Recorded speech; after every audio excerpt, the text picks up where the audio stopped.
All right. So, what is it even? It's Sunday, Sunday, 8th of March, 8th of March. International Women's Day. Sadly, we didn't do a podcast in Black History Month. No. Yeah, I guess I was taking a month off. I don't know. But Do we know any international women? well, I have flown internationally, Okay. and I am also a woman. Yes, that's true. So we're sitting out at the fire pit again. Yeah, this fire pit is lit. I did, in fact, light it. Because you know how some people need to, do something with their hands, and so they smoke a cigarette while they talk or whatnot? Yeah. I need to build a bonfire. You need to build a bonfire while you talk. I thought you would have been getting the cardboard out and all that. No, I'm not not today. going to do that today. Not today. I want the kids to do it. At least bring it out. Yeah. But, so, the last time we had a fire outside, I was trying to get you out to talk, but we didn't quite, Didn't quite. That was in February. Didn't? Yeah, I was. I was taking February off in honor of Black History Month, and didn't make it out to the fire last month. So sorry about not having a. Well, the last podcast I got out, we also recorded sitting around a bonfire. In January, yeah. In January, and it was very cold. Because we're hardcore. Yes. But we're back, and I wanted to do a couple things. I wanted to pick up where we left off with what's going on with your health and your treatment challenges and all that, and everything that's I know it's a lot to fit into a single podcast, Single conversation. but what's happened since your surgery, and we knew last time we talked about your 6-week recovery period and whatnot. Yeah. But what's happened past that, and what's going on now? Okay, so I got a couple of referrals. Find a referral to physical therapy, and not physical therapy, but to pelvic floor therapy. Yeah. Just to be clear. And I also got a referral to a pelvic floor physiatrist. That was from the surgeon. I also had they at that time when we spoke, they had scheduled a urodynamic study. I've had that study, and it looks like my bladder is having some muscle spasms. So it's not totally dead. Not inert. It's not inert or motionless. It's having some muscle spasms. Yeah. And no one's answered me yet, but they seem to think that means I'm going to have recover and have function again at some point. They haven't explicitly said, because you've got muscle spasms, that means XYZ, and we expect ABC. Right. They've just said, well, gosh, looks like your bladder does have some muscle tone. You should be doing self-cathing. You should be catheterizing yourself at home. Let me pause and say, you make it sound like you just got these referrals, but I want to inject and say it took many wasted, useless appointments and consultations, and months of wasted time to get to these referrals. Well, yeah, to get to these referrals, and just to be clear, because there's another referral that comes up because they did the urodynamic study in urology. Yeah. It was a 2-part study. One Monday I come in, they do this, and the next Monday I come in, they do some more steps. And basically, the first one, they drain your bladder, and then they fill your bladder with sterile water until you feel something. Basically, reverse pee. Yeah, reverse urinate. And so then you feel something, and then you report the moment when you start to feel something, when you start to feel like you need to find a bathroom, when you feel like you can't wait for a bathroom. Mm-hmm. And I never had that sensation. Even when they filled you up? They filled me up. I had uncomfortable abdominal pain. Yeah. It's it felt like kind of, maybe I've got a tummy ache. Something's not right. But it wasn't the usual feeling from your bladder. Yeah, no, it wasn't that kind of feedback. And I've known that since I was a small child, Right. and it wasn't that sensation. Yeah. It was like, oh, maybe I've got a tummy ache. Oh, it's really bad. It feels like a lot of pressure. And then, like, I've got to do something, Right. right? Like, something's wrong. Got to get out of this room. Get out of this room. I got to do something, right? That's the sensation I felt, and I felt it sort of in my middle abdomen. But so we did that process, and then they gave me some big gun antibiotics, which I was not warned about, and then I came back the next week, and the urologist. So that was done by nurses. Everything I've done up to that point was nurses. The second part of the urodynamic study was done by the urologist herself. All these, you've had probably 7 or 8 urology appointments so far. Ish, yeah. 6, 7, I don't know. Maybe as many as 10 at this point. And you're saying, yeah, and one of the things you've reported is that they never seem to know what your actual condition is, even though it's all in your chart. Like, there's like, it's almost like you don't have any sensation in your, like, it's like they don't even seem to know you had this spinal injury, and this is related to that, downstream. You know what, I'm pretty confident from her body language and demeanor that the urologist read my chart for the first time before she walked in the room to speak with me. So you finally got to see an actual the urologist MD, herself. MD, urologist. Right. And she took a scope and looked inside my bladder and said, okay, you've got a little bit of scarring from having a Foley in there for so long. That's not actually, it's not great, but it's not unusual. Nothing weird about that. The rest of your bladder looks fine and healthy. I don't see any kind of anomalies in there. And the urodynamic study showed some, like, muscle contractions, muscle function. Because, and I knew this, but maybe others don't know, you don't use your bladder consciously. Your bladder's function is largely run on your autonomic nervous system. Mm-hmm. So you don't consciously think, I need to pee.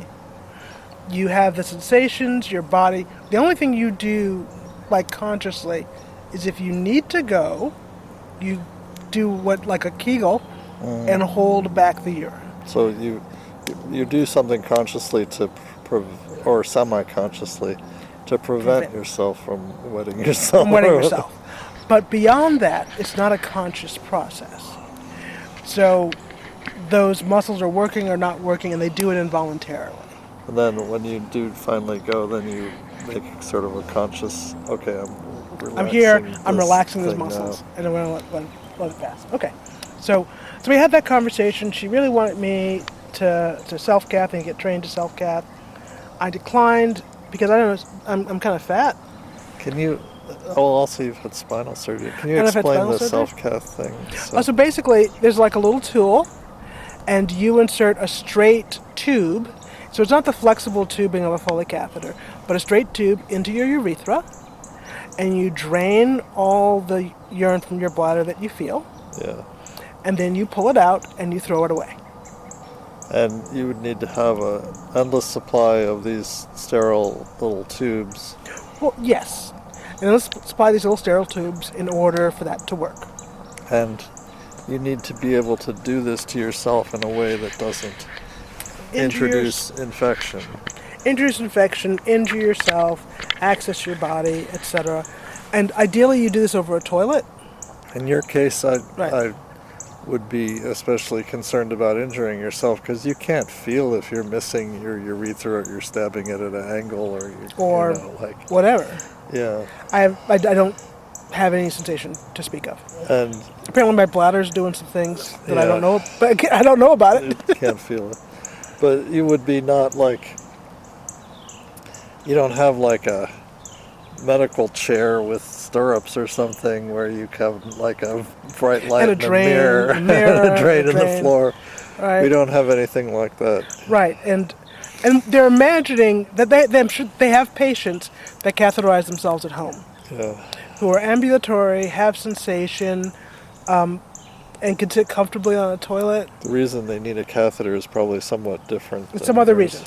Different than, like, the nerve damage that I have. Yeah. Like, for example, a fair number of men that have prostate cancer get nerve pressure that makes bladder function difficult and need to self-catheterize. Uh-huh.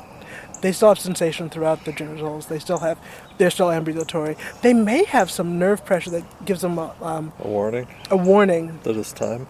Well, no, nerve pressure that gives them pain and may cause neurological damage. But typically, a man with prostate cancer that starts to experience the kind of pain that I had will have imaging immediately to rule out cauda equina Yeah. and prevent like permanent damage. Okay. I was But- thinking also, I mean, if you have if the nerves are functional, also you get a warning that you're It's time. full, You're full. and it's different than this like uncomfortable abdominal pressure that Right. you. And it's so it's like basically it's referred pain, and it's so diffuse. Like when I had that UTI that I came in and said something's up, Yeah. that was in January, I think. Similar, or- Actually, no, I was convinced that I had. No, this was early February. I was quite certain that I'd re-herniated my disc. Oh. Like my back hurt so much, I thought I'd re-herniated it. So that's It was actually that's a UTI. kidney pain. Well, I guess it's kidney pain. Because that sounds like the kind of pain you get if you have a A kidney UTI. stone. Okay, well, no, and I didn't have a kidney stone. I had a UTI. Yeah. So maybe it moved up to my kidneys. But that said, I get similar pain towards the front, and it kind of radiates towards my back. Like it shows up in other places unrelated to where Yeah, that's the point. It's not in the usual. it's not in the usual places. Sometimes I have a passing sensation, like, hey, maybe I need to pee, and it's not, my colon's full. Yeah, and that's also confusing things because since the nerves to your colon are damaged too, you don't. Like, I don't know You can what's be backed up and not have normal sensation normal sensation. there either. just like And- sort of diffuse abdominal pain. You described being able to get a little pee out by bearing down like you're trying to poop. And actually, this is a thing I noted from my notes about that one time I tried to like go overnight. Yeah. I tried to like go without the catheter and see if I could just pee on my own, and because I was able to get some urine out, basically I can only get urine out if my colon is full and I bear down like I'm trying to pass a BM. Yeah. So Then you're just pushing, you're just squeezing everything in your abdomen together. And, Yes, and then some you're urine will come out managing too. to force out some. If there's urine in my bladder. Yeah. And because like after my colon was empty and etc., like I couldn't get anything out again. Like nothing Right. came out, Right. no matter how much I wanted it to, and I had to go back into the office like the next morning. Right. So it was not successful. It's not a successful trial. So anyway, You've never had a successful trial. I've never had a successful trial, to be honest. Right? And they keep saying, "But look, you were able to pass so much," and I said, "Yes, with a full colon." And, Yeah, like I'm trying to like contextualize that. yeah. So we did the urodynamic study. The urologist really wanted me to self-cath. I don't think I'm a good candidate, and like since we're already TMI, the specific reason I don't think I'm a good candidate is I tried to. I had a yeast infection, like back in October, November, and I tried to use those vaginal suppositories. Suppository, yeah. I tried to use them with there's like a little application stick, and you insert the stick, Yeah. and then you pull it back, and the suppository stays. And so I tried to do that sitting on the toilet 3 times. I had to buy 3 sets because I kept dropping everything in the toilet because I couldn't feel anything, and I couldn't get my legs wide open enough on the toilet without falling. It was a disaster. Yeah. So I mean, consider also that you're not really. I mean, you can walk a short distance, can, but your yeah. walking is still not nearly as stable as it used to be. No. And so now you're asking. It's asking a lot. It's asking a lot. And ultimately, for me to like get the suppository in, I had to strip down and lay flat on my back on a bed, spread eagle. So I'm imagining myself trying to self-catheterize, in what is arguably a much smaller orifice, Yes, spraying pee on the ceiling or whatever. or whatever I'm laying on. Yes. I'm sure people do this in nursing homes. They've got like a bedpan and other things. I don't know if anyone's familiar with the use of a bedpan. It helps if you have someone else to help you. Right, it's like a multi-person event. Right. And you would be needing to do this How many times a day? Every 4 hours is recommended, Including in the middle of the night. including the middle of the night. So I'm just kind of like, I'm not sure this is a good fit for me. And then the urologist started arguing with me about how I was practically in the position right now. And I had a conversation with her about how, well, like, I tell you what, if one of the nurses can catheterize me in this position with both her hands and the ability to see what she's doing, Yeah. I will give it a go. And she said, that's ridiculous. There's no way they could do that. Really? And then she was like, but this is so critical because how will you know that you're healing if you have a catheter in? So, And I said next, I said, so you know what? Do you have evidence that self-cathing will cause my sacral nerve to heal? Or do you have evidence that not self-cathing will prevent my sacral nerve from healing? Because I would be open to any of that evidence. I would like to hear it. Because if this is what I need to do to heal my sacral nerve, let's do it. She did, and she did not respond. She said, I think you should see a urologist. I'm sick of your shit. You don't need to come, and then literally said, you don't need to come back here. Full stop. Hey, baby bear. Oh, you heard there was a fire? And that we were outside? Oh, and you still don't have pants on. I'm really gonna, but you want to put on your Spider-Man? No. Well, you gotta ask Rocket to help you with here. that. You gotta do the thing. Come here. We'll get you. One of the things that you mentioned to me that they would have been telling you is that there she is. She's Spider-Man. Ideally,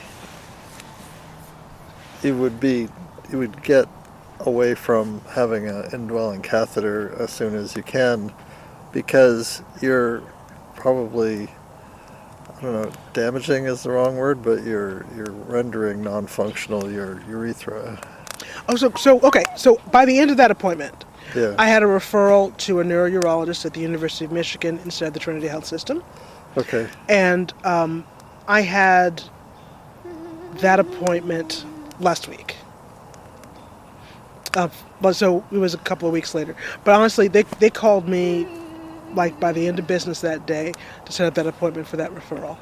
And I got in last week, and the neurourologist said one of the concerns with an indwelling catheter in your urethra, especially in women, is that it will stretch and leave your urethra misshapen. Let me see if I can get someone to help with her. Oh, sure. Or I'm back. We took Eleanor inside. It was over 60 today. Was that? It's over 60. Yeah. But it's not. It's really cold now. Well, it's windy. It's breezy and the sun's going down. Yeah. But I'm a polar bear and I kind of like it like this. Kind of like it, but I just can't. Since I get. So I did wear my windbreaker. As I've gotten older, I'm less able to tolerate these temperature swings. I always was, proud of myself for I wouldn't zip up my coat I wouldn't put on my coat until it got below freezing. I wouldn't zip up my coat till it got below 0.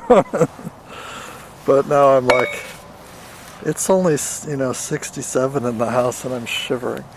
Man. It's not fun. Anyway, So this is the neurourology the uroneurologist. No, the neurourologist who works with people who have nerve damage. Yep. And can't use their bladder because of nerve damage. And so she. You could be a uroneuro. Stop! Oh my God. So she was also kind of cheerleading, using a self-cath. Yeah, for reasons of maintaining your functionality of your urethra. And also, I have to be very clear that I actually split with conventional medicine on this specific point because of the data. Okay? So just take that in mind, and I'm sure if you ask a urologist or physician, they will tell you differently than what I'm about to say. So just understand, I dispute common current practice. How dare you? Yeah. So there is a widespread understanding that, first of all, it is accurate and true that the highest risk of UTIs are people who are using catheters. If you need a catheter to pee, you are automatically at elevated risk of urinary tract infections. We've done so much reading on this collectively about biofilms on your catheter. Catheterization. Amazing time. Yeah. Amazing time to be alive. And further, the understanding in practice is that indwelling catheters, or a Foley catheter, carries a higher risk of infection than what's called clean intermittent catheterization. It's important that I'm using that term and not self-cath. Right. Because clean intermittent catheterization is a specific thing. It's a thing they defined for the study. So doesn't necessarily have a realistic counterpart in everyday life. Right. So the understanding in practice is that indwelling catheters carry more UTI risk than clean intermittent catheterization. And that's been the belief for a very long time. Foley catheters have been around since the 1930s, and we have had this belief in practice easily as long. Now, that said, they used to be made out of whalebone. Recently, as in like within the last 10 years, there was a large-scale epidemiological study looking at tens of thousands of cases of catheterization and the incidence of UTIs. And they looked at the number of UTIs for people who were wearing Foley catheters, an indwelling catheter, and the incidence of UTIs amongst people who had clean intermittent catheterization. The rate of UTIs was roughly the same. And the speculation was that if you compared just people who were self-catheterizing outside of a medical setting to all the people who had indwelling Foley catheters, that the incidence of UTIs would actually be higher in the self-catheterization group. That makes sense. Like folks that are aware of sexual health and say condom use. Yeah. There's a perfect use rate of success, right, and there's an actual use rate of success in practice. Yeah. So when you combine the sort of actual use in practice by an individual in their home, who will honestly, the big boon is, listen, you're not tied to this bag, you don't have to come in every month to get changed out, you can pee anywhere you need to pee. People are using a self-cath in the public restroom. Mm-hmm. They're using a self-cath at home. A fair number of men use them on walks. Mm-hmm. Okay, so while hiking. While hiking or whatnot, right? So in the public pool. I mean, honestly, they use it in the public pool. Sorry. For the love of God! Did you turn your filter off? Keep going. So so there's all kinds of settings where people are self-cathing. And it doesn't necessarily meet the standards of clean intermittent catheterization that is more closely followed in a medical setting. Because I'm going to be honest with you, it's not followed precisely in a medical setting either.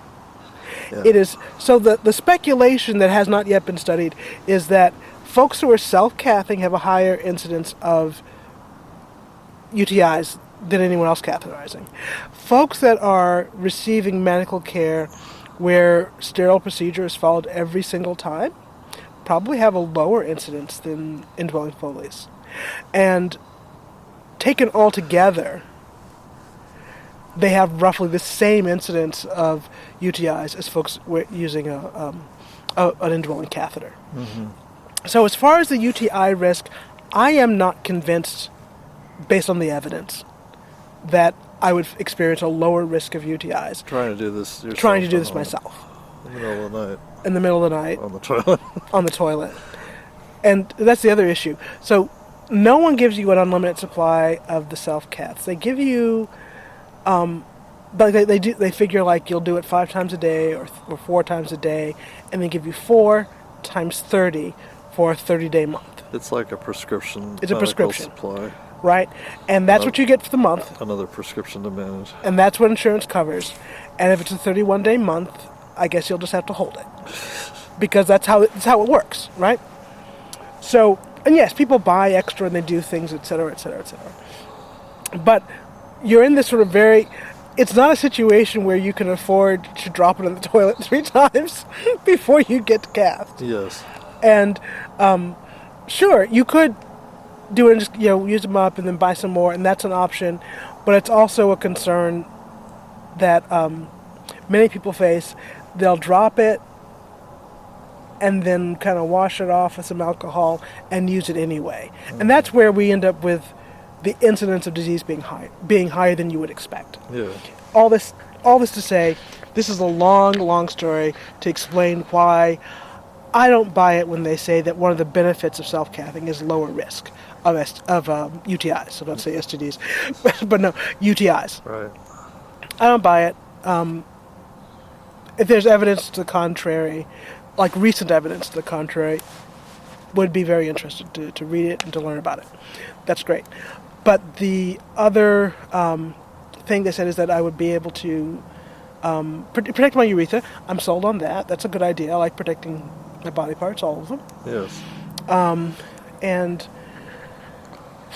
just I don't have to carry this bag around. And yeah, it's a hassle, but it is what it is. And I don't know that that's like a big trade-off for me. Right. Right. That great. I've got to run to the bathroom and try to do this thing every 4 hours. But I don't have to carry a bag around. But I have to carry a bag around. So I don't know. It seems about even to me. Yeah. So I told the urologist that that's not going to happen. Like, we could, but that's not going to happen. And she said, yeah, it's true. Some folks just aren't going to do it. I understand that. You got to look at the whole patient. The next option, if we're not going to use a Foley, an indwelling Foley in urethra, is a suprapubic Foley, which is an indwelling catheter, but they actually do an outpatient surgical procedure to poke a hole from right above your pubic bone into your bladder and place a catheter that way. And then that remains in place, and they switch it out every month, just like a urethral catheter, and you drain it into a bag, just like a urethral catheter. Practice I'm already engaged in. Although I did get a whole page full of tips that apparently I've been supposed to been doing since October. That no one told you. No one mentioned to me. This is the absolutely fascinating. This is the sense that I've had this whole time with your condition from the beginning, is that there are people that manage similar conditions. They must have better ways to go to the bathroom than taking so much laxatives they shoot crap everywhere. They must have better ways to manage it, That can't be the solution. Right. Like, is that like just wear diapers? Just wear a diaper and take a bunch of laxatives every day? Like, there got to be some better ways to manage this, but they're just not, like, telling you. For some reason I don't understand. What did you learn about that you were supposed to be doing? Oh, I'm supposed to be cleaning my drainage bag every single day with vinegar water. Every 24 hours I'm supposed to clean that bag out. I had no idea. Is that really the... Okay, I understand they want you to do that, but is that really the biofilms and stuff we're talking about grow inside you? Yes, they do. Doesn't this thing have a valve so bacteria don't go back up from the bag? It's got several fail-safes like that. But you will notice that after about a week, there's buildup all along the tube. Yeah, okay. And that buildup gets rinsed out and cleaned out daily. Kind of like brushing your teeth. You rinse a little bit of it out every day, then it doesn't build up. But you can't clean the part that... You can only clean the part where it's like... you can detach it without pulling it out. Yes, that you can clean, and frankly, there's no downside to having that cleaned out daily, so that you don't have bacteria trapped in biofilms in that system. Yeah. Okay. So there's no downside to that. It does not solve the biofilms in your bladder problem, in your urethra problem. There are other apparently there are supplements you can take that help reduce the film. That also, actually. No one's directly informed me. A nurse mentioned it in passing one time. The different supplements you can take to reduce the biofilm.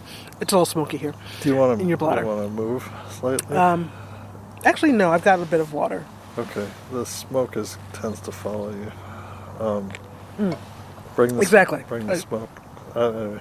So like, there's different things that I should have been doing that I've finally been informed of, and I'm glad to know. Regarding the supplements, you've also one of the problems with getting any kind of food thing or juice thing or whatnot. Oh yeah. Is that the kids will just blow through it. Like if you've got you had a strong antibiotic and wanted to take yogurt to try and replenish your Gut bacteria. Your gut bacteria, and find that one of the kids has gotten in and eaten 8 cups of yogurt, and one even tried to make like a yogurt sandwich.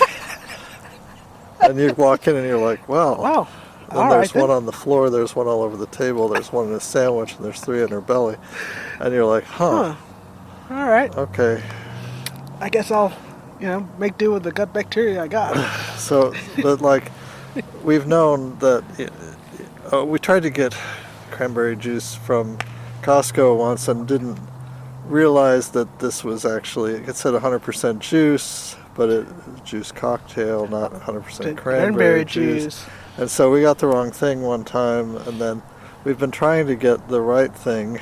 Oh yeah, Meyer does sell a 100% cranberry juice. Yes, but it's really tart, and you cut it with water. Just a bit, yeah. But the kids will drink it anyway, even though they don't like it. They don't like it. It's juice, and it's kind of sweet. Although, I keep thinking, there's all these foods that have these strong ethnic flavors. You're really getting smoked out. I'm sorry. I am. Do you want it? Because this is the breeze, not just the smoke. Let's just move our chairs like Just 90 degrees around the perimeter. Here. Yeah, there we go. That's good. I think that's good. Hang on. Very hot. No, piece of trash.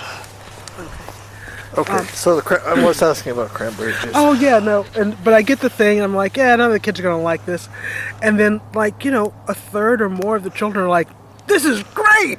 Yeah, they've never had it before. We didn't think they'd like it, and we didn't think we had to defend it, lock it up. But no, the kids are all about it. Even the unsweetened cranberry juice. They are kind of slow with it. They will pour themselves a glass, have a sip, and it's kind of like when you try to sneak a bar of the unsweetened chocolate from the baking cabinet. Oh, right. And you think you're going to slip in and just take a bite. No, you take one bite, you fold it back up, put it back. So I did, the first week, find little glasses about, 2/3 full of straight cranberry juice. Uncut cranberry juice. And just abandoned. No one was drinking it. The baking chocolate, we should be clear, we're talking about a thing that happened in our childhood when you were talking about, what was the brand? It was actually Baker's brand or Baker's something. brand, Baker's chocolate. And it was not very good chocolate to begin with. And also no sugar sweetener. No sugar whatsoever. No. But I've had good, single origin 100% chocolate since then. Yeah, I would eat it. It's much better. I would eat it as an adult. I definitely would eat it. I don't prefer 100%. I really like. Oh yeah, it's not my preference. Or 65. Yeah, it's not the 100% is not my preference, but I would eat it. Just admit that right here, right now. We have these little Belgian bars that are 85. Those are so good. I like those a lot. I liked the truffles the better. They were a little fattier. Yeah. Anyway, don't argue me. Sorry. We're off topic, but are you still, what I'm really trying to ask is, are you using the cranberry juice, and do you think it's helping? We haven't mentioned that you have had 2 UTIs and been given an expensive... 4 big gun antibiotics. 4 rounds of big gun antibiotics. In a 6-week period. Twice were specifically because of UTIs. Recorded UTI. And you've been trying to get them... Well, first of all, you assumed they were just doing this. Yes. As a matter of course, because it makes so much sense that they would test your urine for a UTI at your monthly appointment to change out your Foley. No. They were not. And you even were asking them to, and you thought they did after that? but then they lost your sample and And didn't get it to testing. I had to come back the next day in less than 24 hours to take it straight from the bag, so they didn't have to replace my catheter all around. Altogether. Again, because you're wanting to, I mean, knowing knowing more than nothing about medicine, you're like, okay, before you just give me this big gun antibiotic, I would like to know what the bacteria is. What the bacteria is and why I need it. Bacterium. Bacterium, yes. And anyway, you've had two recorded UTIs. And then they gave me they gave me big guns after my procedure, just in case they'd introduce something in the procedure. So, okay.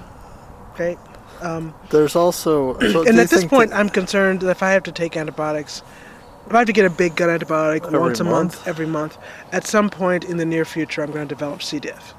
Yeah. And I'm trying not to have that experience. Yeah. You don't want that. I don't want that. So you're taking the cranberry juice. Are you still drinking it? Does it think that yes. maybe it's helping? Because I wear a catheter, I'm also at an increased risk of kidney stones. Yes. And this is just a good thing to know. There are many foods, and usually they have a strong, bitter flavor. Oh, oxalic acid. And that's oxalic acid. Yeah. Cranberry juice has it, spinach has it, Swiss chard has it. Lots of things that you might like to eat have oxalates in them. Yeah.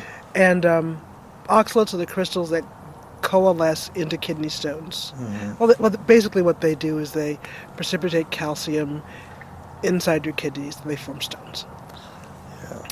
So I don't just get you don't want to totally have derailed. it constantly. I don't want to be drinking like 8 ounces. I don't want to be drinking 16 ounces of cranberry juice a day. Right. It's a bad call.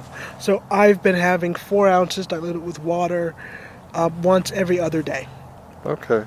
So I don't hit my kidneys too hard with cranberry juice. I've also been taking the ASO bladder supplement that the nurse recommended in passing. That's not the same thing as the painkiller for UTIs? No, that's a different thing. I can never remember it right away what that is. It's something or pyrethrum. Pyrethrum? Pyrethrum pills turns your urine like orange, like yeah. Dayglow orange, and it reduces the symptoms of a UTI.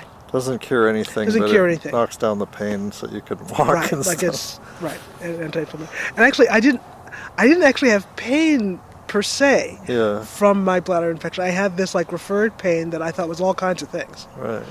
And this was another one when I had that first UTI and they gave me the first big gun. In October, early November, ages ago, at one of my urology appointments, I said, so it kind of feels like I gotta pee all the time. Is that normal? I said, I have the sensation like I've gotta pee. And this is actually the only time I had the sensation that I need to pee. Maybe I need to go to the bathroom.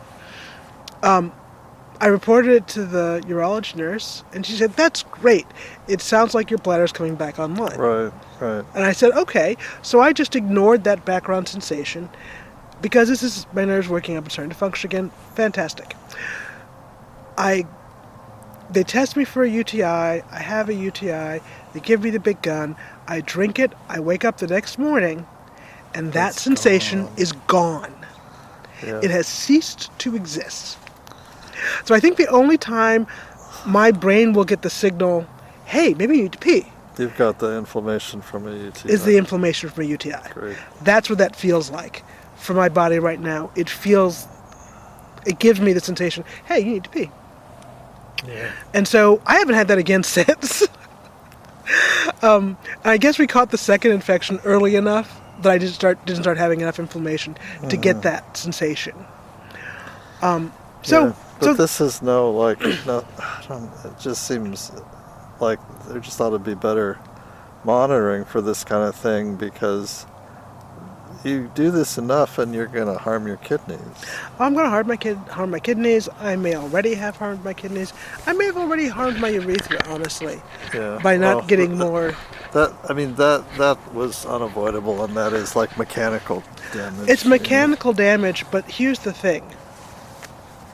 if the urologist had known what they were treating in October, their goal would have been to get me off of the... And to get this suprapubic To either thing. get the suprapubic catheter placed, Yeah. or to get me self-cathing. But whatever you do, get the catheter out of my urethra. Because don't go on for 5 months with that. Right, because that's what the neurourologist says, especially for women. I don't want you in that for more than a few weeks. This has been in place for several months. Really, our next step is to get that out, either by you self-cathing or by putting this other, surgically placing a catheter. Most of your experience with medical care over the last few years has been like, there's this thing that's urgent, but no one will tell you that it's urgent. Yes. And really, by the time you get it taken care of or whatnot, there's permanent injury. Mm-hmm. And that's like everything. Everything falls into that yes. category. Like at no point, it seems, are they actually giving you good precautionary care, as in like, No. what do you need to do? Like that includes like the testing for the UTIs. It includes obviously your disc. You know, while you're putting this symptoms. Oh, but even like clean your bag out every day. Cleaning, preventative care, and you know, it's all these appointments have just been, let's just rush you in here and out of here. And I'm sure the urologist, like they did offer me self-cathing as Early on. And like, but almost as if like, But you wouldn't you like that better? You were still taking, you still had to do your spinal precautions. You weren't allowed to bend. I wasn't allowed to bend, and I actually still don't have full range of movement. Like I can't quite bend that way. Right. So I mean, they did offer that, but no one gave you this like. Oh, by the way, this talk. This is why it's important. And you weren't even talking to a doctor. You were going No. to this. It's not always clear that you're not talking to a doctor, you know. Yeah, and I don't want to put too much stock into it being a doctor or not. Right. I mean, honestly, the people who have saved my life in healthcare settings have never been doctors. Oh, of course. You know, but the doctors have sort of a different set of training and a different set of like ethical codes and liabilities that they're, a different set of things that are in their purview. Scope of practice. Right.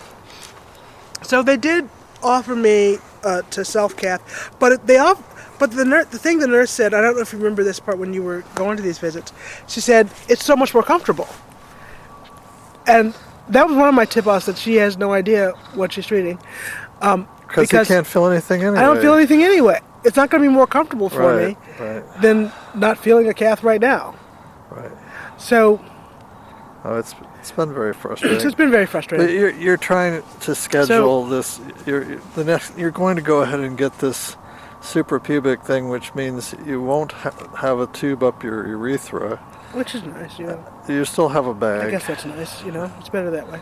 But you'll have the equivalent of, it's kind of similar to an ostomy situation. Yes, it'll be like an ostomy. Which is like a permanent opening into one of your organs. Yeah, not ideal. A lot of folks on the support pages were resistant to getting a suprapubic catheter, and once they got it, we're like, you know what? This is actually easier. This is actually easier than everything else. It sounds kind of horrifying, but it's, So yeah, I don't, when I'm low, as in all things, anyone who knows me knows that I'm anti-interventionist, even in medicine. Right. That if you really want to take the lowest intervention effort that you can. Well, you've tried those. I've tried those. And they're not meant, like you say, they're not really meant to be used indefinitely. Not meant to be used indefinitely. So we're going to try something else, and we're going to go up the chain. So that was the urology consult. I followed up on the... I also had my gynecological thing, and actually that went off so smoothly. 10 out of 10, no notes. I'd actually...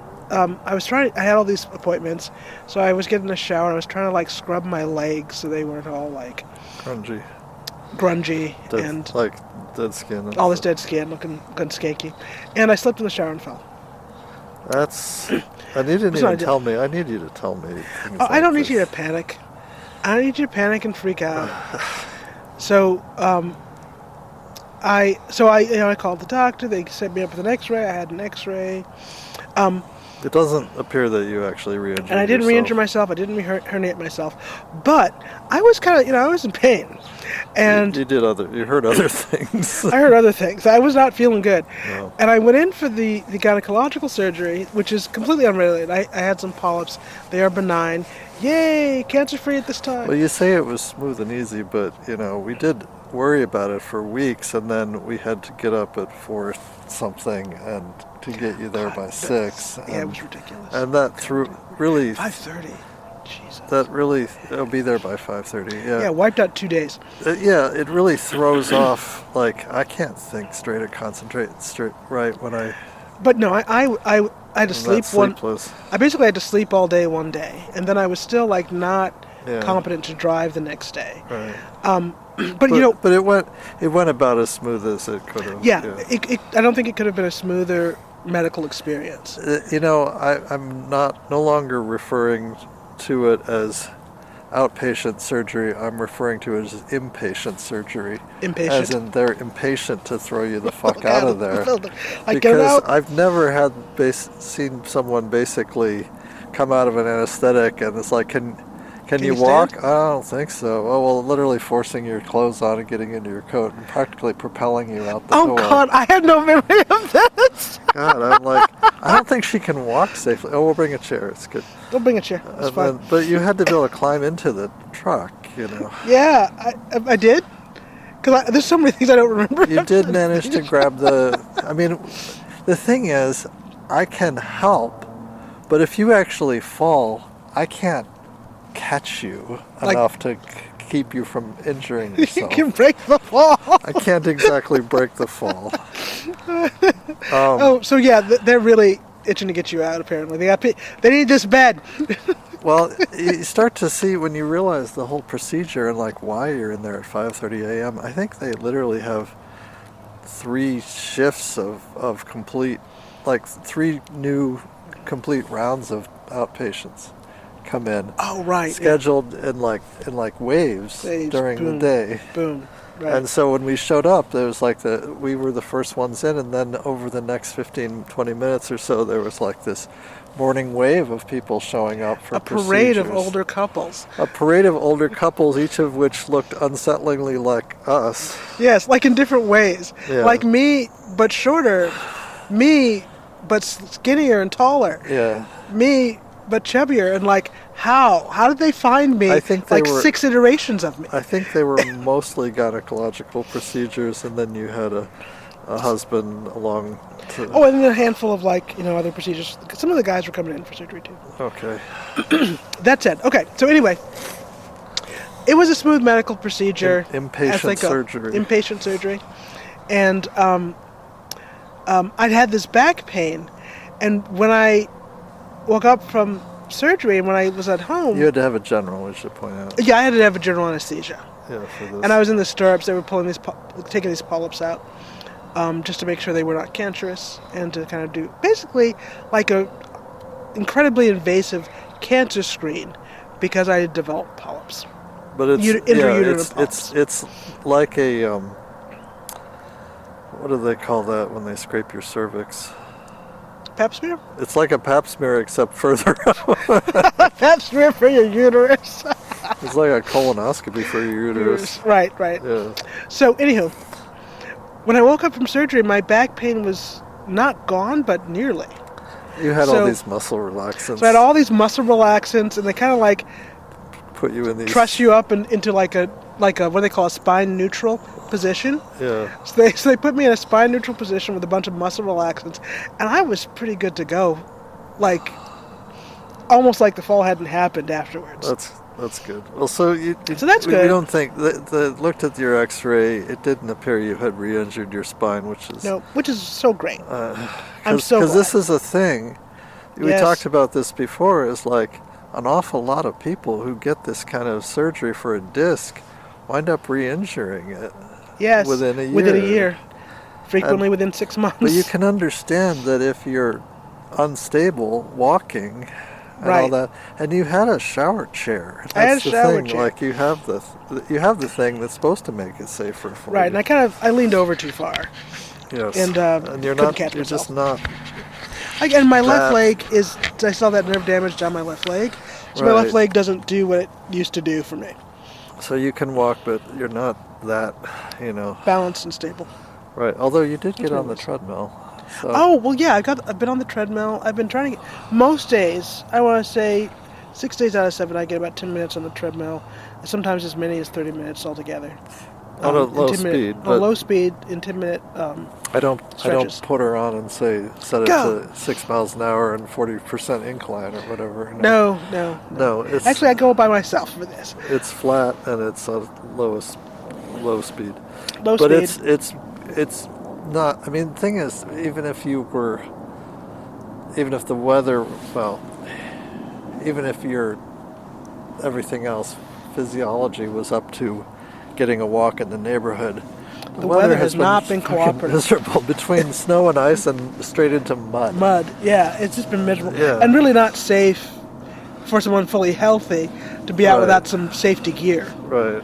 So yeah. Not fully healthy, but more like fully ambulatory.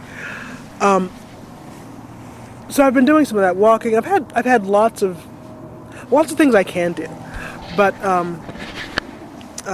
that injury was not really an injury at all. I'm glad to say, and Sorry, this is gonna make the thing sound funny. I'm trying to see if I can turn on the light on the backlight on the screen, but I'm trying to see. I need to make sure that there's still time left. oh, you want this? Can you turn the backlight? Okay. Okay, we're good. Sorry.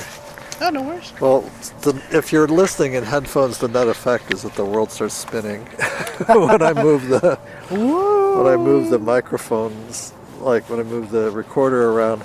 Suddenly, the sound sources that were on one place are now zooming around. Another place. So that came out okay, and whatever happened in surgery got my back straight again. So grateful for that. And then I had a follow up. I had to meet with I met with the surgeon's, the spine surgeon's physician assistant as a follow up to my X-ray, and I'd also been having my so back. I think I may have mentioned before, I had the sensation where it feels like I'm sitting on a heating pad, Yes. which is actually not unpleasant, but it's a little disconcerting, Well, like I'm out here at a sometimes- bonfire, it's freezing, but I feel like I'm sitting on a heating pad. Sometimes when I you get the pins and needles sensation in your leg or something when I'm sitting on a wood floor and I haven't been moving in enough time and it goes numb, and then when I start to stand I can't put any weight on it, it's all pins and needles. Sometimes that reads as it's very warm.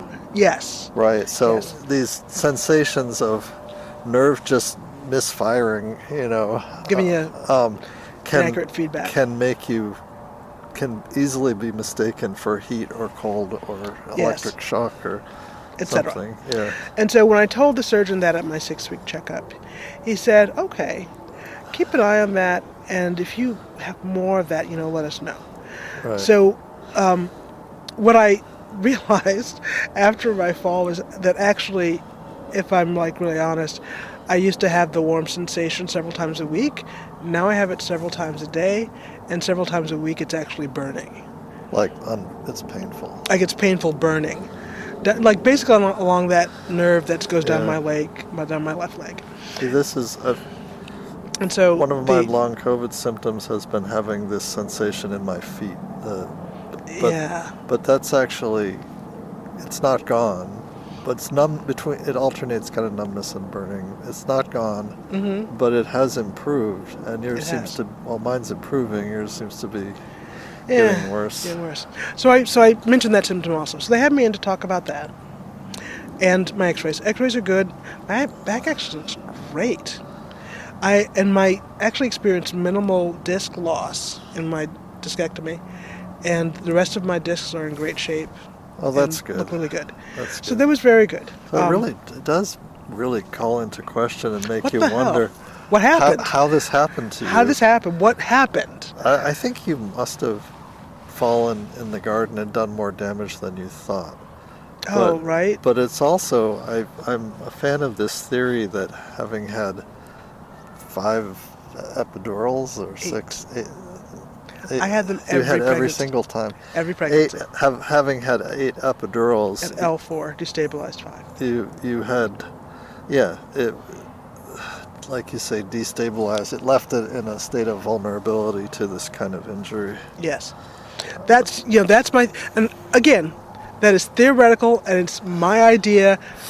That's not mentioned anywhere in the literature that I have found, because I've looked and I haven't seen it. Well, the thing is, it's all a matter of like what choices and what risk would you make. Well, going through 8 births, several of them C-sections, right, without that kind of anesthesia. Yeah, it's a very different I birth. don't think you want to do it. My theory is just that. It's conjecture at this point. And I don't think that it actually leads to you shouldn't get an epidural. I don't think that's what that means. Right. I think what it means is that people who give birth should be informed that this is a ongoing risk factor of an epidural, if in fact it is. And they probably should have some follow-up examination to see if they're, I don't know, the thinning of the musculature or tendons or basically the discs between your spine. I mean, maybe, but I think informing the person that this is a risk from their epidural, right, as a first line. And secondly, if someone complains of back pain and numbness, you should ask, just like I was asked, did you fall? Did you have a car accident? right, Did you have epidural pain relief? right. Have you had 8 epidurals? Have you had epidurals? That should be a risk factor. Alarm bells, let's check and make sure your spine's okay. Right. As just like that sort of triage of questions. You should be glad that this didn't happen in 1930 when you had to use the whalebone catheters. So I had that appointment, and earlier in the week, of the appointment to go see the surgical physician's assistant, I followed up on a different referral to a pelvic floor physiatrist in Birmingham. And this all came out of a different referral from your regular physician, which came out of you basically going to her and saying, "Can you find me someone who can help me with this?" That's actually separate. So I asked that's separate? the regular PCP, and she said, she referred me to a home health agency. There was all these issues. When I finally got in touch with them, they said, actually, we don't do that kind of training. We will come and change your catheter out. We will come and bathe you. We will come and digitally disimpact you, whatever it is. We'll come and do that for you, but we don't train people in that to do it. How to manage it was the big thing you were looking for help with. So that kind of went nowhere. Okay. That referral went nowhere. See, I thought that this was downstream of that eventually. No, so the gastroenterologist said that I should see a pelvic floor therapist. Okay. To figure out how to manage my bowels, and that gastroenterology does not diagnose anal prolapses. That's something pelvic floor deals with. All the things that are bothering me, I should see a pelvic floor therapist about, and I should take laxatives for my constipation. Right. And that was that visit. So she wrote a letter. That's like the extent of their scope of practice in this matter, which is incredibly frustrating. Well, basically that they do not treat this. What's ailing me is not something that they address, full stop. Yep. And she wrote a letter to my spine surgeon to that effect. A month later, I sent a message to Brain and Spine that I have not received a referral for pelvic floor therapy, and the gastroenterologist had nothing to help me manage my bowels Right. even at all. And how is it that my spine surgeon doesn't know where to refer me? Because like I was saying earlier, And that was this kind of issue. I mean, the cauda equina, as you say, itself Is rare. but this kind of issue with like loss of nerve function below C4 or C5 or whatever, L4, L5. Sorry, L4, Mm-hmm. is that's common in anyone, in lots of people who've had spinal injuries. I mean, Right. like everyone who's hemiplegic, right? Right. Well, and honestly, cauda equina is a kind of spinal cord injury. Right, exactly. So spinal cord injuries are not rare. So there's the medical establishment has some practice and experience with this kind of managing, the various fallout from a spinal cord injury. They know what to do. So I said that rather bluntly and directly in a message in January. You blunt, direct. I know, weird, right? So I got 2 referrals. I've only ever known you to be scathingly polite. Oh, really? And so the 2 referrals from that message chain are the pelvic floor therapy and this one that I went to a couple of weeks ago. Okay. So that referral was, this person's a physiatrist. They're in Birmingham, and they manage pelvic floor stuff. And if you don't know what a physiatrist is, it's this doctor that does a sort of more integrated approach. They look at several body systems and not just one. You need a neuro, uro, physio. So I went to this appointment, and I'd been overbooked. Birmingham is, by the way, an hour away from where I live. So I drove out there. I'd been overbooked, and I had to come back the next day. So that was a 2-hour trip. For nothing. For nothing. And I just kind of like, I hope you're hungry. For nothing. Nothing. And so the next day, and I was kind of like, you know what? I am that desperate. I'm going to drive another 2 hours and see what this person has to offer me. So I drove a 2-hour round trip. I get there. They don't take my insurance. It was going to be $150. And I go and I suit up in my backless gown, and I'm waiting to talk to this person, and I talk to her, and she says, I don't know why you're here. I don't treat anything that afflicts you. Like nothing at all. In fact, my specialty is pain management in people who have their pelvic floor muscles are too tight, that they experience pain from pelvic floor tightness and too much muscle tone. And as far as I can see, you have no muscle tone at all in your pelvic floor. There's nothing I do. Okay. I don't understand why you're... So that's why you were so pissed that you didn't even want to talk about that appointment. And she's like, I don't know why you're here. And I said, I'm glad to get an account of it finally, but like... No. It's like, okay, I'll just let her not talk about it. That's fine. But No, it was absurd. Truly absurd. So I drove 2 hours. I paid $150 so she could tell me... 4 hours. I drove 4 hours. I paid $150 so she could tell me that she has no idea why I'm at her office. Yes. I will say the one tidbit I got is because I have been asking for bowel and bladder management, a bowel and bladder nurse, someone to help me with my bowels and my bladder. Yeah. And I've not been getting anything. And in that appointment, she said, I don't know why you're here to see me. Is there some reason your spine surgeon didn't send you to spinal rehab after a spinal cord injury? Was her direct question to me. And my answer was, I have no idea why my spine surgeon did not send me to spinal rehab after a spinal cord injury. I think that he probably, So I don't know. you were in this 6 week short-term Hold up. recovery. There's more. Okay, sorry. I'm going to get to it. So I said, I have no idea. And she said, well, I'm so sorry, but that's all I got. Okay. And so I, packed myself up, got dressed, and came home. And when I went to the appointment with the surgeon's physician assistant, we had a conversation.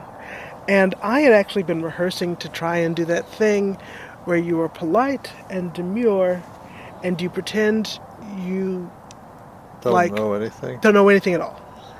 Like you know nothing at all, and You kind of like want to lead the doctor Oh yeah. to make it their idea. Make it there. This is the whole thing. It's like you're constantly having to basically figure out how to manage your doctor's sensitivities, potential sensitivities and biases, so they just don't just write in your chart. Patient was uncooperative, and which is why I'm angry. sure the urologist was uncooperative, because I don't know. I asked her for evidence, but fuck me, what do I know? So anyway, because that's the thing, I actually don't know a lot of things. Hold this again, please. Like Keep talking this whole I don't know how to practice medicine. All I know how to do is read research. That's it. That's all I know how to do. So there's 100 million things I do not know and I do not understand, and I would like the medical practitioner to explore and explain to me what I should be doing and why. So anyway, so we had a conversation, and I asked the physician assistant directly, or rather I said, this is where I was. I was saying how I was practicing to be more demure and to play dumb, to play ignorant at this appointment. Yeah.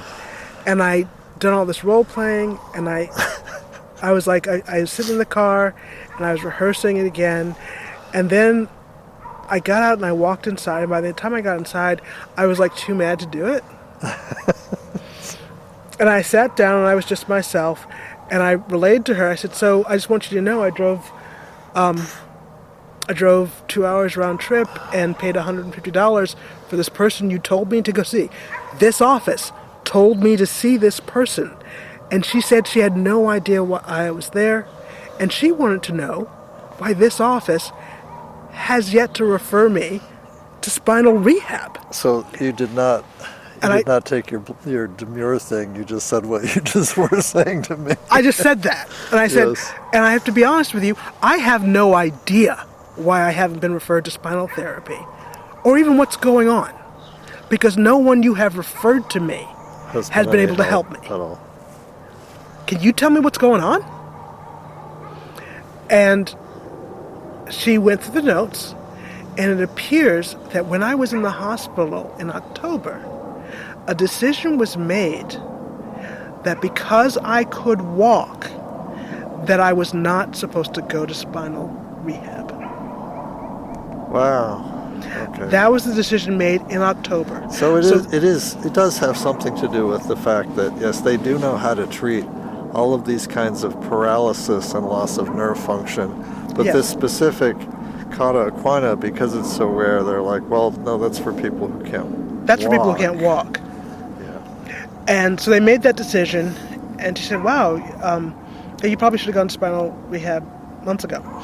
And we had a conversation about this increasing burning sensation that's moved from warmth to actual burning and pain. Yeah. And she said, so she immediately wanted to prescribe me gabapentin, which I want to be clear, I'm not opposed to taking back gabapentin per se. I've been thinking about trying to get on gabapentin for my constant scalp itching and all this, right? because they've determined after my biopsy and all that they think that it's like neurological, that it's right.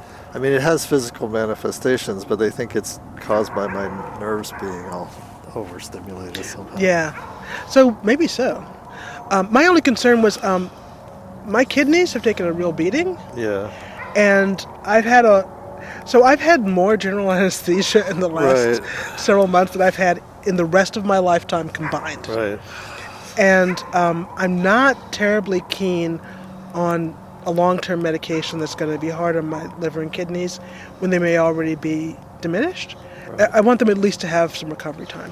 So a fighting chance. Just a fighting chance to recover. And so I just said, I said directly, I'm concerned about taking gabapentin and its impact on my liver and my kidneys in light of all it has other side effects as well.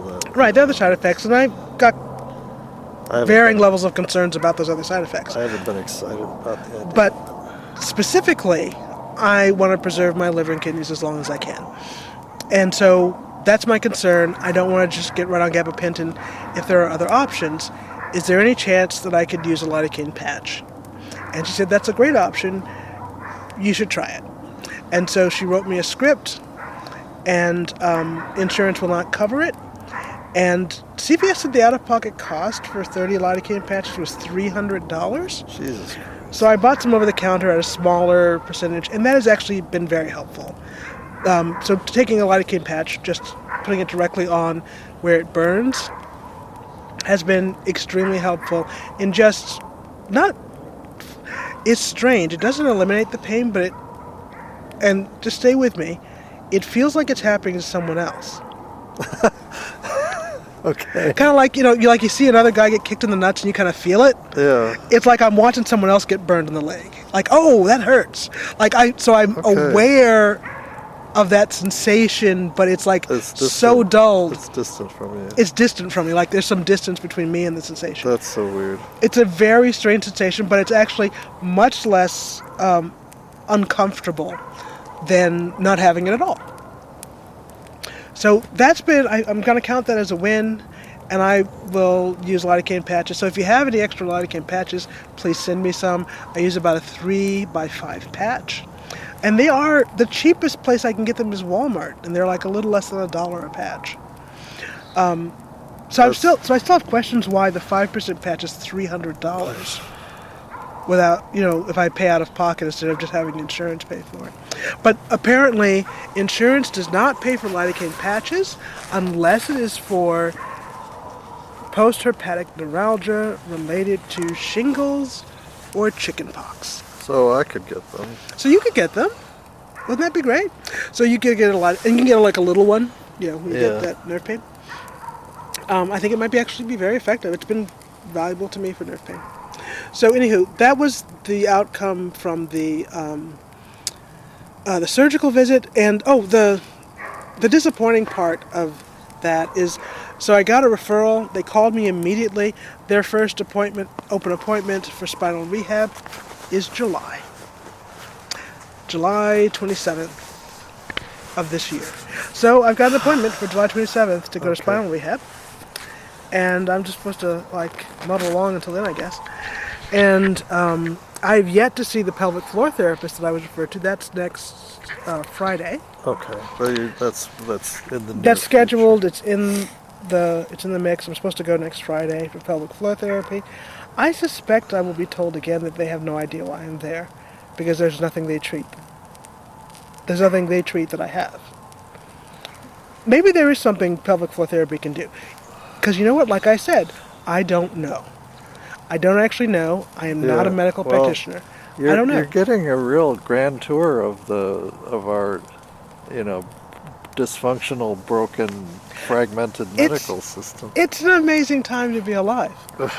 It truly is, and I'm grateful. I'm grateful. I've seen things many people haven't seen, and it's been incredible. Well, and you're gonna. Okay, so I want to shift topics a little bit and talk because you're starting to talk about how these things cost money.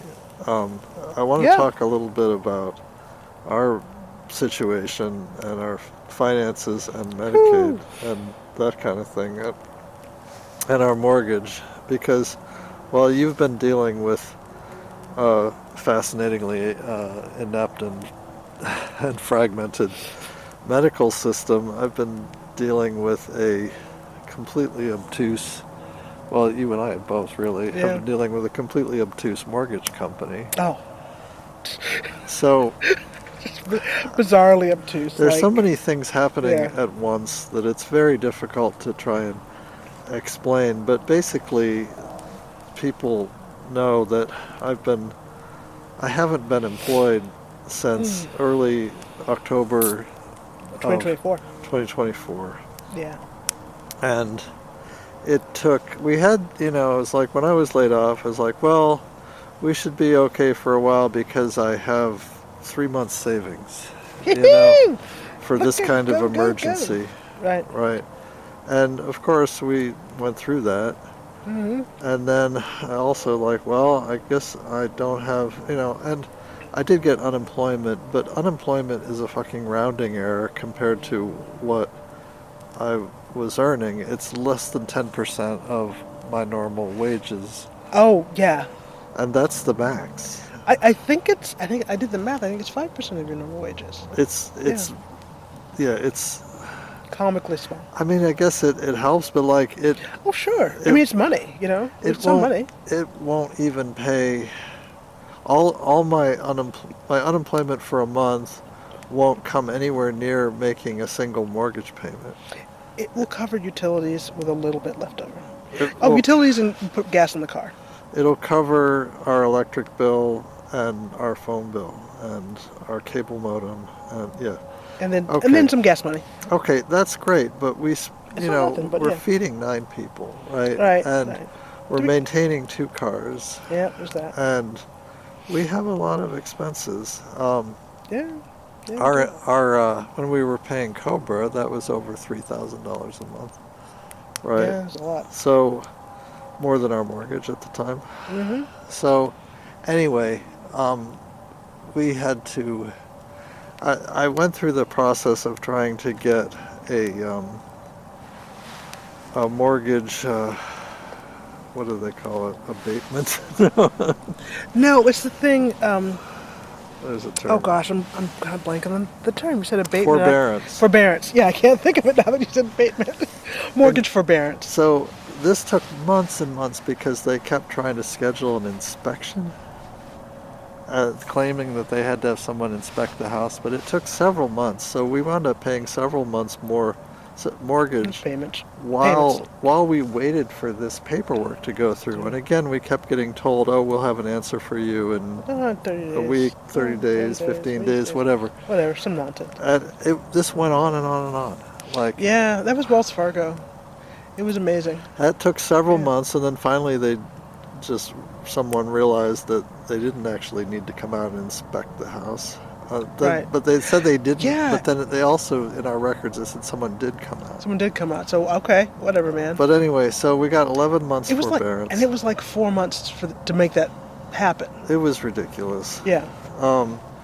We got our forbearance. We got 11 months forbearance, which March 1st, just a few days ago, was supposed to be The end of that period. the end of that period when I was supposed to start making mortgage payments again in March. That was the agreement of the forbearance. Right. Is that, well, so we've been, my loan was sold in early December to Rocket Mortgage, and they started immediately harassing me with daily text messages, phone calls, and emails. And I've been trying to call them and make arrangements to start payment again. And they keep dicking around. And I've taken to recording our conversations Yes. with Rocket Mortgage. I'm It's a really one-party state. what? Michigan is a one-party state. I'm really It's not close to saying, you know what? We're not going to communicate by phone. I'm going to send everything registered mail. I'm Yeah. almost there almost there. because this is so frustrating. Right. Basically, they told us in a previous conversation, they asked me all these questions, which are questions used to fill out a request for a loan modification, or generalized mortgage assistance request. Right. But it's specifically filling that out to be considered for a loan modification, where basically they would take these 11 months back mortgage payments that we owe and roll them into the loan. They'd modify the loan, extend it, etc. Yes. And last 2 calls ago, they basically told us they would do this and we should have an answer within 30 days. Yep. 28 days. That's what it is. 28 days. So Okay. 4 weeks time. And then, but the next time we called them, well, they said That didn't happen. She didn't submit that. that didn't happen. I have a record of The conversation. the conversation and that she asked the questions, but nothing was submitted to underwriting for consideration. Okay. And then it went to, okay, we're not even considering this until your 11 months forbearance is expired. I'm like, but don't we want to have a plan so that When it expires, so when it expires I We can can immediately pay start you. making payments again? No. So now no, they don't. They want you to start that process on the day. on the day. So they told us to call back on the 2nd, which was the first business day after the 11 months Is over. forbearance is over. We called them, recorded that meeting. they had us. They had sent us a paper form to fill out, Correct. but it didn't come with an email address or Nothing. a fax Nothing to return number it. or a mailing address or No return any way envelope. to return it. And they keep talking about, why don't you look on the website for this? Go to this thing. Well, when I go to the website, sign into my account, which I registered for and all that, it says, It's not there. we're sorry, we're unable to retrieve your documentation at this time. And none of the things that, it'll give my balance now. Send us money. And now says make a payment. Yay! But I was told I'm not supposed to do that until we work this out. None of the things they describe over the phone as where I should look for, like how to fill out this form on the website. You know, none of those things are there. None of those, like the interface they describe is completely different. None of It's broken. None of the tabs they describe. Mm-hmm. Anyway, it's really stupid. So anyway, we had this call on Monday Monday the 2nd. where they emailed me an actual PDF that had the address and fax number and all this other stuff Right. to return. And she gave me an email address to return it. And so I filled out the form. I got PDFs of a bunch of supporting documentation, like some proof of income, and whatnot. And Did you have a little bit of income now? And I'll get there, but explained our situation. I wrote a letter explaining hardship and income, and bundled that all up and emailed that back to them on Tuesday, and said specifically, please confirm that you have received this. Mm-hmm. Have heard nothing, so we're going to call them again. And say, did you receive this? I was like, okay, I'm going to fax it to you or something. Something. Like we don't. Like I don't want to have to buy another fax. Like if you have to get these fax accounts, like fax service. So you can fax online. Because no one has a fucking fax machine anymore. But oh, my mom did. Well, okay. My mom had a fax machine in 2012. My mom. We don't have a phone line that will work with a fax machine. That's true. My mom would be 90 years old this Yeah. fall. So yeah. let's just put that in perspective. Well, anyway, so I will wind up sending, if we have to send it by paper, I will wind up printing it all out, sending it on paper via, like, overnight or something. What is it? The U.S. Postal one? Priority mail. Something like that. Okay. We'll figure something out to get it to them on paper. But after having, like, I don't know, 4 or 5 calls with them since December, it really have the sensation that they're just trying to slow walk everything until we hit some threshold that we don't know about. Yes. Then they can say, by the way, you haven't paid us or negotiated payment arrangements. Mm-hmm. Therefore, we're foreclosing immediately. That's what it feels like. It really feels fishy. It really feels scammy that they're deliberately trying to delay. At a minimum, what it feels like is the people who are supposed to be doing their jobs, like filing this paperwork and managing this process at the call center or whatnot. Mm-hmm. I think they're actually in their homes. They work remotely, but like they just don't want to do their jobs. I think I think it's more like they've been incentivized not to. Yes, in some ways they've somehow been incentivized not to move things forward.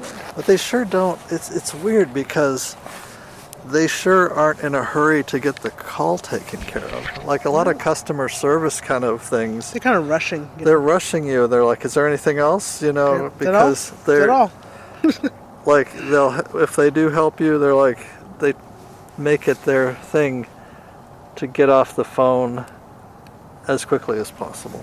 Right. But these people are like really, content to chat about the weather, Oh yeah, they're just here. They're your best friend. I think they're really coached to be approachable so that they can gather information for debt collection in the way that, like a lot of debt collectors, people will just hang up the phone. Right. I think they're coached and trained to be approachable enough that they can engage in debt collection softly and quietly. But it's so weird because, like, while we're doing this, while we're having this polite series of phone calls, trying to work with them, taking the initiative to call them back even when they don't get back to us, their automated systems are still basically harassing us daily about how we're at risk of losing our home. Call us immediately. Call us immediately. Like, I just got off the phone with you yesterday, and I still all week get these emails, texts, calls, etc. Robocalls. Robocalls. Love a robocall. So who doesn't? Who doesn't love a robocall? You know what I mean? So hopefully we will come to the point. But anyway, so what did we actually have to tell them? Well, we have to tell them that starting in December, I started to do a little bit of paid work. Paid consulting work. And it's through a former coworker and friend. It's with a company. I started to do it without becoming an LLC, but my friend recommended that if I was going to do this kind of thing, don't just do like 1099, Yeah. Go ahead and form an LLC and get corp to corp payments and have them treat you as a servicing company contract. Yep. Service contractor. Yep. And so I did that. I've never been an LLC before. I have been an S corp before, but that was like in the 90s. Ages ago. So turns out forming an LLC is really quick and easy. I also have been meeting with an accountant. It took forever to get my first paycheck. Yeah. It was only just a few days ago that I actually got final sign-off on an agreement for what I was doing. Yes. They kept telling me, yeah, go ahead and, go ahead and do some work and work on this stuff and bill us, but then, we'll work out the details later. But then they, I kept sending them drafts of like proposed statement of work, draft of, what's called Exhibit A of our consulting agreement, which shows, the consideration for services and the services that you'll get. And they kept not getting back to me about it. Yes. And then finally they're like, hey, can you submit a revised, Exhibit A? I'm like, revised how? Okay. What do you want? So my former coworker had some suggestions, and he's like, finally he boiled it down to like 3 sentences. Right. And they signed that. I'm like, okay. I was trying to write it to basically put caps on how much I would charge them and to give an estimate. I had like estimate time, estimated hours billed each month, like a little table estimated for each one. Right. And the proposal, along with a accompanying spreadsheet that showed week by week the task breakdown. Right. And in my experience working as a software engineer, managers are always demanding stuff like this. Show me exactly how you're spending your time. So I did it kind of preemptively. Yep. Only for them to be like, we don't want to know. Uninterested. We don't want to know. Just how much it's going to cost. So what we finally wrote was that work will be done by the end of the year on this contract, at least on this, agreement. Not that there couldn't be a follow-up, and I won't bill them more than $20,000 in any given calendar month without prior written approval. Yes. So, I'm like, great, okay. Now, the estimate that I'd given them did involve some contingencies in which I would bill them more than $20,000. And they don't want the contingency. Right. So now this sounds like a great deal of money. And I don't want to just be pissing people off who make, minimum wage listening to this. It's like, that's a ridiculous amount of money. Yes. Well, it's not so ridiculous when you consider that when you're an LLC, you're 40% off the top. starting a business, you have to take, you said 40%. Actually 41. 40, this is what our accountant estimated, something like 41% off the top for taxes. Yes. Right. So that is in part because no one is paying your Social Security tax. Correct. Your FICA. Correct. So you have to pay all of that. And I have to start making quarterly tax payments, and the first one we estimated with my accountant is almost $7,000. Yep. Right. Then you also have to, I have a home lab, right? And I have some facilities for a home lab, but I needed to buy a new Windows computer and a multimeter and a microscope, and I did not buy a new oscilloscope yet, but I still may. And like a bunch of parts and wiring stuff and soldering equipment and whatnot. And, I had to get some desk lamps, right? Because I just like... That's the task lighting you need to do. Task lighting, yeah. So, great. You go to the thrift store and buy a task light. But all of those expenses come out of that. That's not just... So once you receive that check, this isn't just your paycheck and you go home and that's the end of it. No. You've got to pay all these expenses out of that, and then what's left over is your pay. And I'm having to buy... I basically told them, you don't need to worry about buying all the consumables for this project. And among things that I consider consumable are like electronic parts and development boards, like for parts, like when you're looking at a microcontroller, the company makes a little board you can buy with a debugger built in and all that for testing it, and for getting started before you have built your product yet. Right. And so I go through those like popcorn. Yes. And then... Throw a few in every day and just chew them up. Well, because you're wiring up all this stuff to them, and if you touch the wrong pin, you can let the magic smoke out of it, and then that one basically goes in the trash, and that's like $100 piece of popcorn. Now, fortunately, I haven't actually. I've only fried one Raspberry Pi Pico, and I haven't fried these development boards yet, more expensive things. But there's a lot. I can't, it's so many things that I'm getting, like, it's like solder paste and, like all, different soldering iron tips and all of this stuff adds up. Yes. Yeah. Oh, debugger board. Like, there are these products called an aardvark and a beagle for I2C and SPI debugging. And there are USB protocol analyzers, and they're all this shit. And I'm buying as much of it on the cheap as in, like, this is not like the high-end version of this product. This is the low-end version of this product, as much as used high-end version or get stuff from eBay, yeah.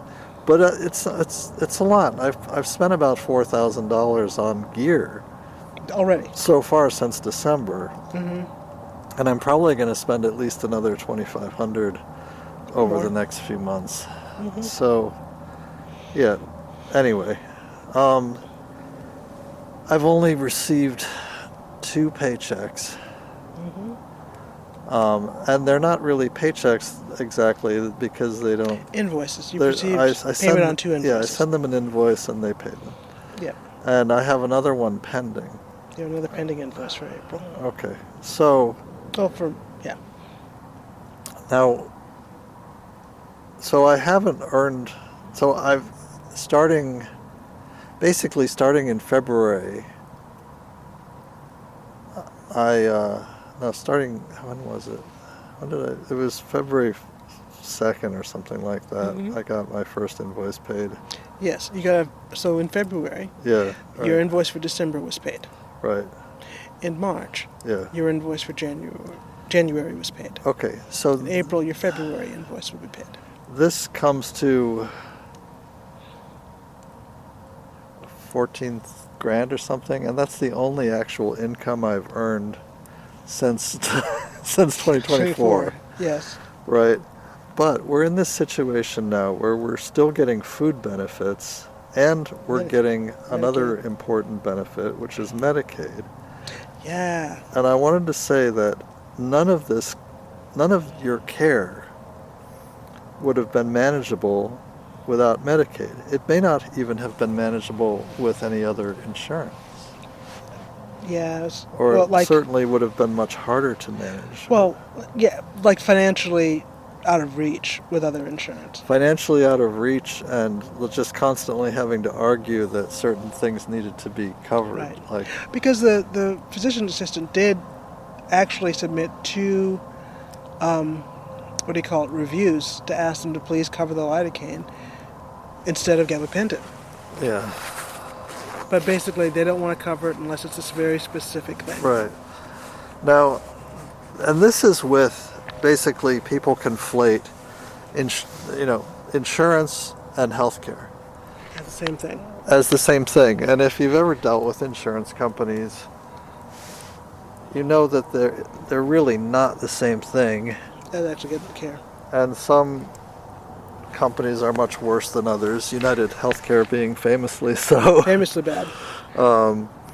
But for us, so far, with a few exceptions, like them refusing to cover the cost of these emergency antibiotics for your UTIs and for this kind of thing, so far, the Medicaid insurance has been basically the equivalent to having health care. Yes. Having health care coverage, like everything's been covered. It's been covered, yeah. And that's been delightful. Yeah. The problem is that we're put into a system now where we're supposed to do income reporting, where Simplified reporting.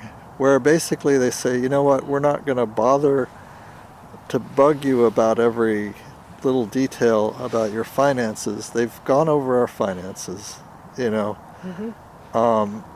said, don't get in touch with us unless you earn more than some $6,400 in a given month. In a given month, right. Right. Well, is that what we weren't really discussing this in advance because you were just trying to take care of your health. And meanwhile, I've been buckled down just trying to figure out, can I actually start getting paid again? Yes. And what we only recently talked about is what happens when I succeed at getting paid again. Yes. And we're still not 100% sure, but our suspicion is that we will just be pushed off a cliff. You know, that like a benefits cliff. They don't ramp down your anything. They just cut you off. So if you have income that exceeds, I'd say for a family of 9, $6,400 is really not very much. That's not enough for us to pay for a mortgage. I mean, our mortgage payment is over $3,000. Right. Right. And our usual expenses for food are more than a couple $1,000. Upwards of, approaching $3,000. Well, I don't know 3, but they're over 2. Yeah. But, yeah. If I'm very frugal, it's around 2. Yeah. If we just purchase freely whatever we want to eat, it's around 3. Yeah. For 9 people. For 9 people, right. And also, some of the kids, their food consumption is still increasing rather than decreasing. Right. Oh my goodness. Yeah. Teenagers. Shocking. And so, and that doesn't count any like we need to have the septic tank pumped. We Right. need to have the roof repair. There's a bunch of deteriorating wood and fascia and stuff Like on there's the all house. that includes none of that. None of that. It none of includes that. none of that, None and of it does maintenance, none of include. the- We've had to spend this year thousands of dollars on car repairs to Car try to repairs. maintain two aging cars, Yep. and you know that 6,400 wouldn't allow for any of that, None of that. right? And just to be clear, for the thousands of dollars we've paid in car repairs, it's still less than the monthly note from a lease or a purchase. Right, Just to be clear. right, barely, but less. Yeah, but less. So anyway, we're kind of freaking out. Excuse me. I'm freaking out because Yeah. I said, like, well, what happens if we have to go off Medicare? And your response was, Oh, that would kill me. that would probably kill you. It very well could leave us in a position where it was impossible for us to get the urgent health care that you need Right. just by paying for it. Just by paying for it. And being able to pay for anything for a policy that comes anywhere near close to replacing the coverage that Medicaid gives us, Mm-hmm. I don't know if it's doable or how much it might cost. And we're yeah. looking now at having to suddenly come up with several $1,000s, at least $2,000 a month in food expenses, plus probably, couldn't be less than $2,500 a month in insurance policies, and could easily be more. Oh, yeah. Right. Cobra was more, but No, policies just had a significant, like Spike. a double-digit spike right. in costs early this year. So anyway, we're looking at basically suddenly having to come up with several thousands of dollars each month. a huge cliff, like Right. a cliff face in terms of our personal finances. Yeah. And we may have to pay a mortgage company $34,000 in a lump sum, which is basically all of our remaining savings. It's not literally every penny, But just about but it's just about everything. It would leave Everything. us with no emergency fund. whatsoever.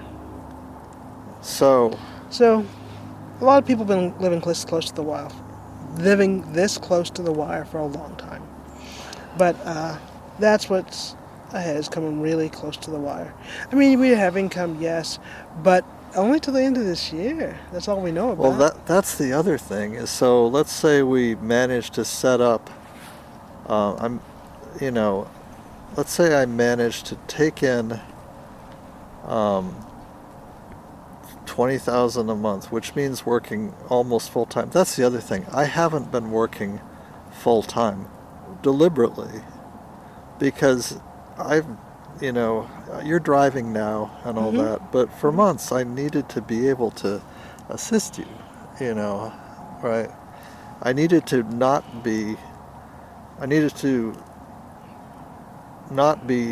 full time at a new 9-to-5 day job, Yeah.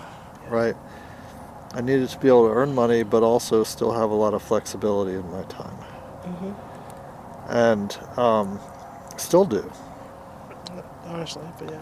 So, and plus, I'm just not at the physical capacity that I was prior to 2022 when my long COVID began. Yeah. So, I've been only trying to work about 30 hours. And right now, I'm not even authorized for 40 hours, 40 as hours. far as the amount that I would bill. Right. So there's a limit on how much I can earn. That limit might, and there's a limit, and there's a limit on how much I can get the business paid. Right.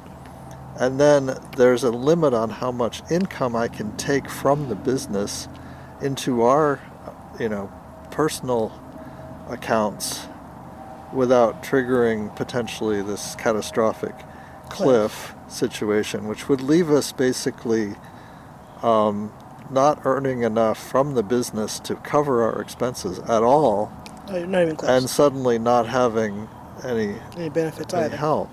Right. So we're really, It's a real head scratcher. it's a real head scratcher. We're going to talk to our accountant this week and all that, and said, like, is it possible to pay for health insurance for the family as a business expense? Are there even any policies that would begin to cover, to replace this kind of coverage? It's unclear. Anyway, it's quite a mess. Yep. So I feel like we're doing great. But yeah, we are. But we are doing great in many ways, but when I'm trying to,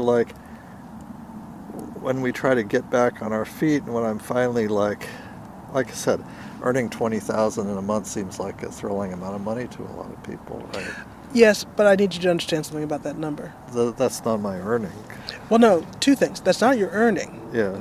And $20,000 a month is what my boss earned in the year 1999. Yeah, right. So my middle management boss Right. earned $20,000 a month Right. 27 years ago.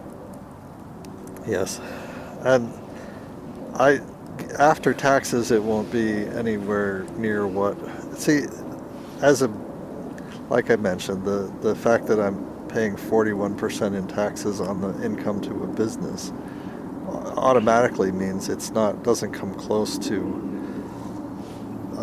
someone who's employed in the usual sense And earns $20,000 a month in wages. as a W-2 Right. and takes home $20,000. Their gross income is $20,000. That's different. Or It's a even different number. gross, yeah. Yes, it's different altogether. Right. So it's very confusing because I'm not used to thinking this way. I'm not used to having income like this. I'm used to being an employee and having benefits of some kind, although some of the companies I've worked for, the health insurance is so poor that we didn't even take it. Just like useless. We paid Cobra $3,000 a month to extend the health insurance I had while working for Argo AI Which was it's all right. It was half Right. decent. Right. But it was still so expensive to use because of deductibles and everything. You kind of like, I don't know, do we need that visit? I don't know. You finally I need to go see a dentist. I'm having a bunch of pain in my gums I need to look at, and, kind of realizing that I haven't seen a dentist since 2015, Yes, yeah. or yeah. maybe I mean, 2016. I'm confident it's been 10 years minimum since you've been to the dentist. It's been at least 10 years. I've been asking him to go. Well, I also have been trying to ration our health care, So before the pandemic, you didn't want to go because you liked our old dentist in Saginaw. Right. And then after the pandemic, you're like, I don't know. Well, Who are also, these I mean, mofos? to be clear, I haven't had any real complaints about my teeth, Yeah. but it's time. Said to do something. I gotta have this thing with my gums looked at, but also I really need a deep cleaning because I have been building up enough tartar that I can take a pick and scrape it off myself in pieces, That's a lot. Right, so Maybe TMI. I don't know. without, Although we've been up into my colon, I suppose we can talk about your gums. well, back behind my front bottom teeth, right behind them, he's going in, guys. Okay, good. they build up these little tartar layer, and that is something they normally clean off in a regular cleaning, but after 10 years it turns out there's a fair amount, and Fair bet. you can buy dental picks. You have to be very cautious not to just tear up your gums. tear up your gums with them, but you can scrape that stuff, and I was able to break off some bits. Yeah. You start to be able to feel it with your tongue. Anyway. So I need to get that stuff deep cleaned. I don't think I have anything catastrophic going on with my teeth. My teeth are really good for the most part, but I'm almost 60, right? I have other health care issues, but this is not. I didn't want to get into all that. But anyway, I have to see a dentist. We all need to see Eye doctor. an eye doctor, and Mind you, there's a couple of kids that have been seeing an eye doctor throughout this that have Yes. prescriptions, etc. That we've been going to the eye doctor. but I've also been putting off seeing an eye doctor because when I get I have a really, really strong prescription. Yeah. And I have 3 types of prescription glasses. Reading, it could be 4. I almost got 4. Work for, glasses for like soldering, like super close-up work, the thing I just bought a microscope for. Yeah. Right. Glasses for sitting and using a computer all day. Glasses for normal kicking around the house. Normal to use. And sunglasses. Yep. That's 4 pairs. 4 pairs, sun exposure. And they all, because my prescription is so strong, they all require high index, like quite expensive lenses. Yes. And the ones for computer use and all that, they need anti-glare because I'm literally sitting there for 10 hours, whatnot. So, anyway. It's a pretty penny. It's all so expensive. Yeah. But we are running out of time. We have to have dinner, feed the kids, and get on to a week. Everything feels really weird and disconcerting today because the time change. And so, every time I look at the time, I'm like, what? Mentally subtracting an hour and saying, oh, it's not that late. But no, it's that late. It's that late. It's that late as far as everyone will be on a different schedule tomorrow. I really need at least three days to adjust to a time change. And again, it's so stupid that we do this still, but yeah, here we are. Anyway, do you have anything else? We get together to have these talks so rarely. I have my Iran take that prompted you asking if we could do a thing, but I think we're too late. I think we need to go. Can you say it in 3 minutes? I can say what I have to say in 3 minutes. I cannot answer any questions. Okay, 3 minutes, go. No questions. Okay, so a lot of analysis has been talking about how there's no case for us basically invading Iran, bombing Iran, invading Iran. There's no political case. There's no geopolitical case. There's no foreign policy case. There's no case for oil. There's no case. Like, why would we do this? Who does it serve? Right. Okay, so I have a take, and I want to remind folks that my take on COVID is that, especially in the U.S., but elites writ large, decided to let COVID let it rip, and that in its entirety is the climate change strategy. To slowly kill off enough people that the climate rebalances itself over the course of the next 30 to 50 years. I think that's the whole strategy. It's not. And it's not even deep. It's not actually possible, but this is literally what they discuss in these Epstein memos, when they talk about discussing it. Right. So that's my take on, because again, there's no good case for doing what we've done with regards to policy around COVID. Right. There's no case. So in the same way, there's no case for our invasion of Iran except this. They want the U.S. to collapse. And when I say they, I mean elites, the people who benefit from our society existing the way it exists. Yeah. They desire a full collapse of the United States. Because if the United States is a functioning, sovereign nation, you don't have access to the Great Lakes to get what you want to get out of the Great Lakes.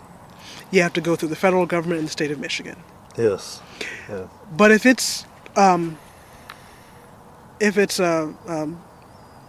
failed state, that's extremely easy to access water resources. It's extremely easy to access remaining coal resources. All the resources that remain in the U.S. are extremely easy to access if the United States fails as a state. Yep.